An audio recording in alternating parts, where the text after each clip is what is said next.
The third eye, or the pineal gland. What do you know about the pineal gland?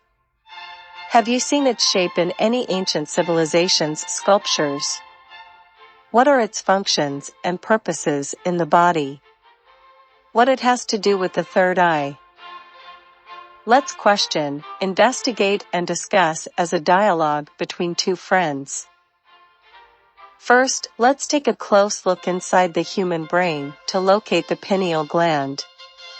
Do you know that the human brain is divided into two parts? The right side hemisphere and the left side. Both sides are connected at the center by only a small connecting tissue, which helps with the exchange of information between the two sides. At the center of the brain, behind the eyes, located a small gland called the pineal gland. It has the size of a bean and the shape of pineal tree. In fact, this gland is called the master gland because it controls and stimulates all the glands in the body.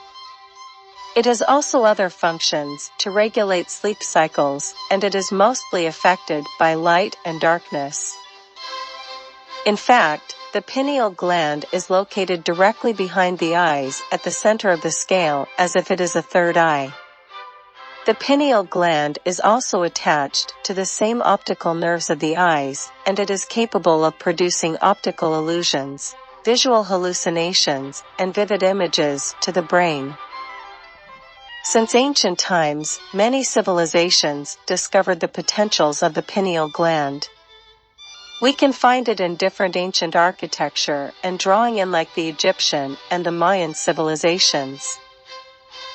Actually, the pineal gland can be easily stimulated by certain drugs and substances, which takes the person to trips inside his or her brain and imagination. In fact, as soon as the brain sees an image, it reacts immediately by sending instructions to the body to respond to those images accordingly.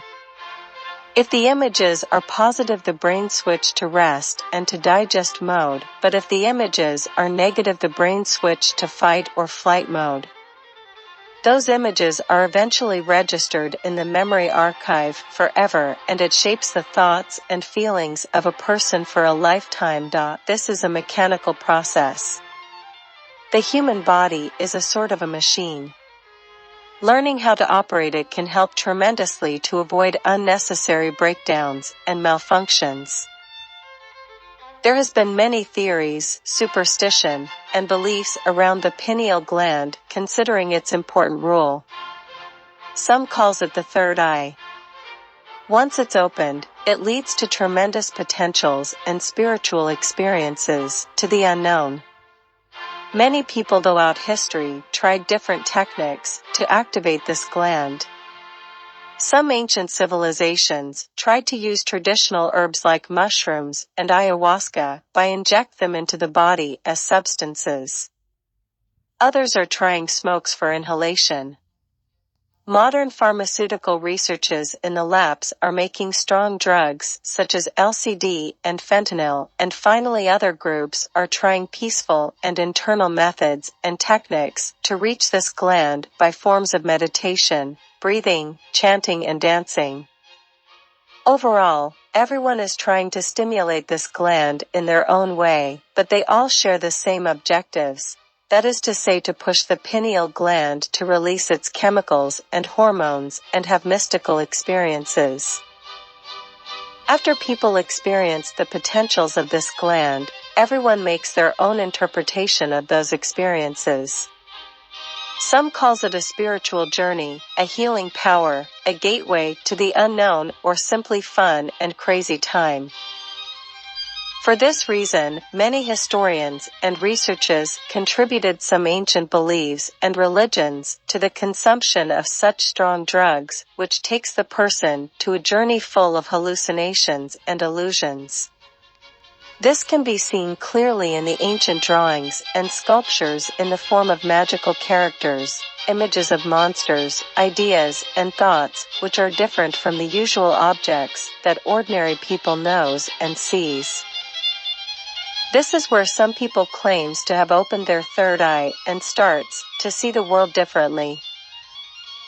So is it safe to consume such drugs and to manipulate certain functions in brain? Is it healthy to interfere with the natural mechanisms of the body? Is it wise to take such journeys into the mind and the unknown? Is everything that comes out from such experiences are true? Does it have short-term effects and can be forgotten, or does such experiences shapes the thoughts and beliefs of a person permanently?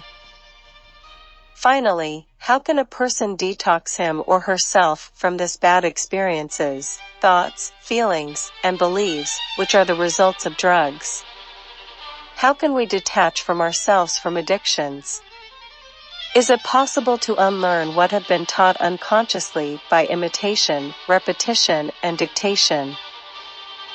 In the following chapters, we will be discussing these issues in details. The methods and the techniques used by different civilizations. Its efficiency. Consequences and inconvenience.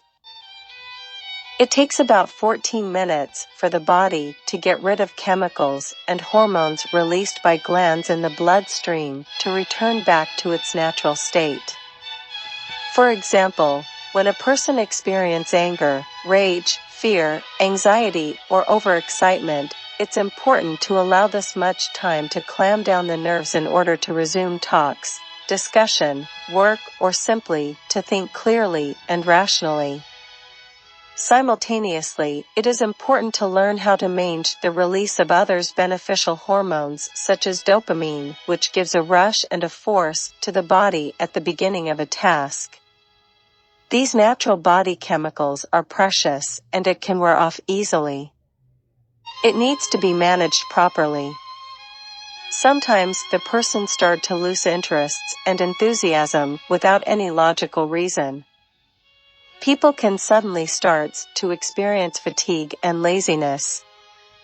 This is simply due to chemical disruption and deprivation inside the body. Then aware, conscious, and mindful of our own body with all its aspects, internal and external, can bring balance, synchronization, and coherence to our lives. Thank you. Please enjoy and share.